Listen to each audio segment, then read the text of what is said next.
Ziglar. Inspiring true performance. A number of years ago, Laurie Majors, my executive assistant, got a phone call from a lady in Birmingham, Alabama. At the end of the conversation, she said, Zig, she said, I believe this woman thinks she's got an impossible problem, but I believe you can solve that problem with her in just a few minutes if you will spend that time with her. I said, well, Laurie, tell her to meet me backstage. I'll get there about 10 minutes early. My schedule was such that was about all I had. Well, I got there, and I was on backstage behind the curtain on one side. She spotted me from the other side, and as she walked across the stage, I have never seen as much anger in a human being in my life as I saw in her.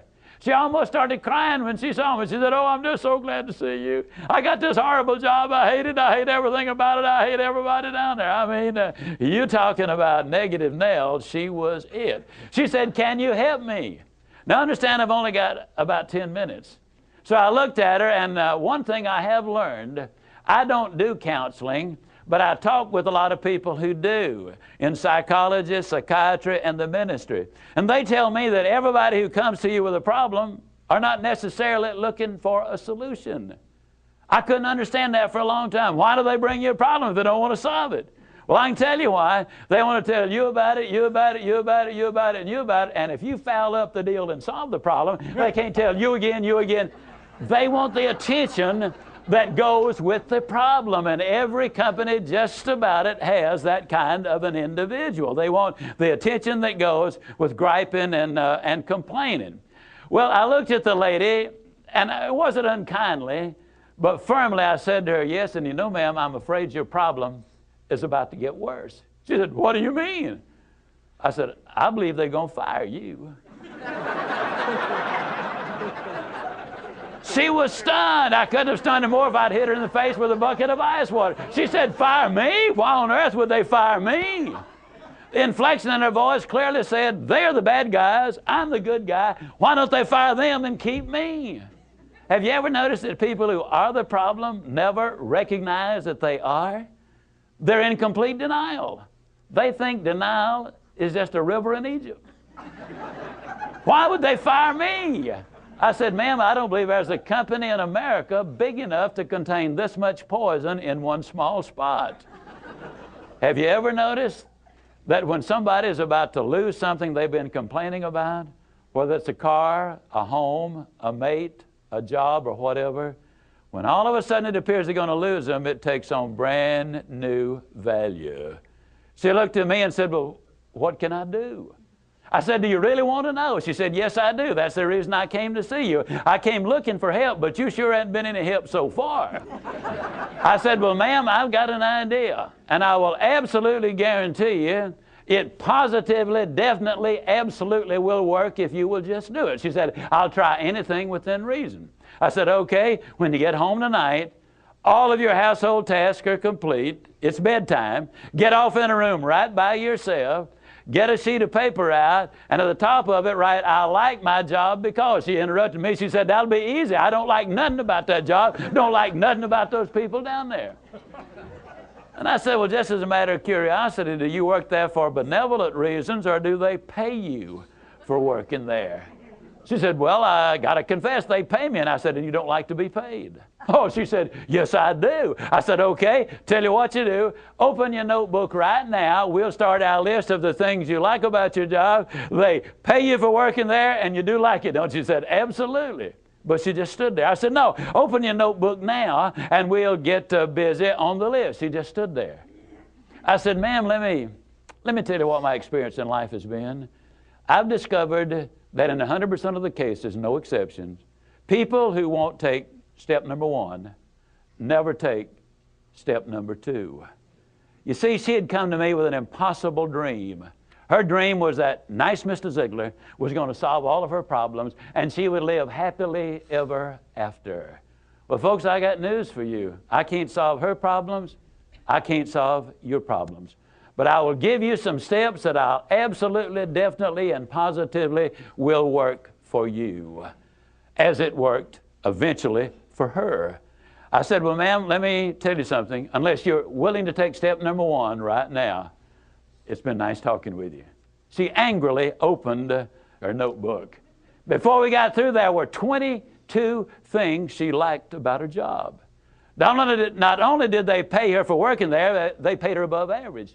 She had 3 weeks vacation with pay. She had a retirement program. She was in on profit sharing. She had health insurance, life insurance, and accident insurance. She lived less than 10 minutes from home. She was in on management decisions. The company sent her to 3 seminars a year to be paid for. She had her own private office and parking place. 22 things that she liked about her job.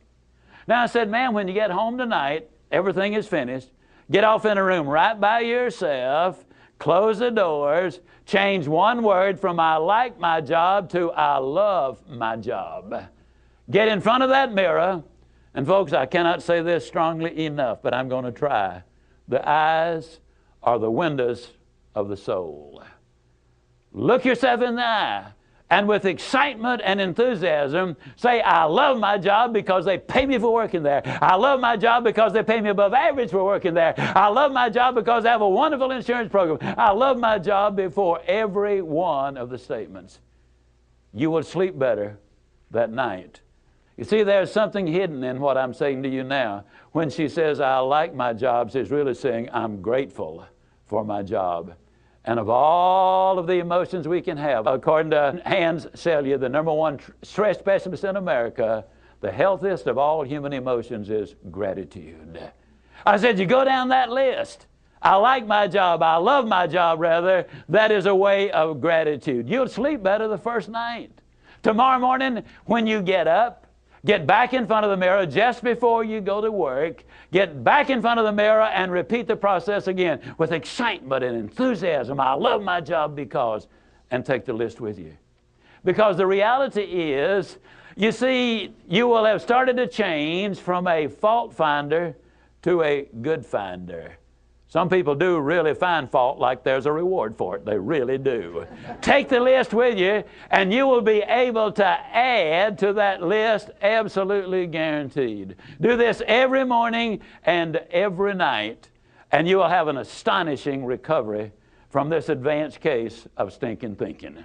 Now, I didn't say that to her, but I'm saying it to you. That's what it was. It was an advanced case of stinking thinking. Well, 6 weeks later, I was back in Birmingham, Alabama. I was doing a follow-up sales seminar.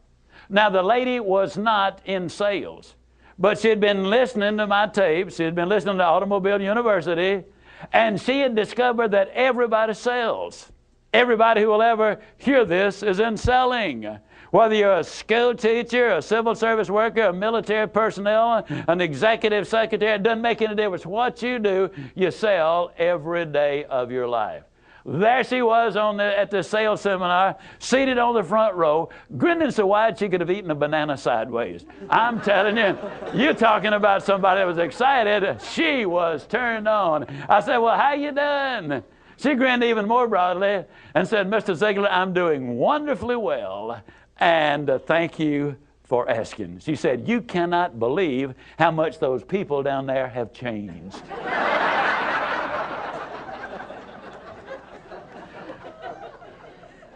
I got to lay it on the line, folks. You're not going to change anybody else till you change you. Everything really does begin with you. Now, you see, the unfortunate thing, this lady had been raised in a very negative environment. First, her parents had told her that she'd never amount to anything. They had said, you know, you're always late, you're always sloppy. Why can't you be like your brother or your sister or whatever? When she got married, her husband had continued it. And so her self-talk had become completely negative. Everything that she said about herself was negative. You know, like Dad said, I'll never amount to anything. Or like my husband says, I can't do anything right. But when she started changing the input, then some radical changes took place. Ziglar. Inspiring true performance.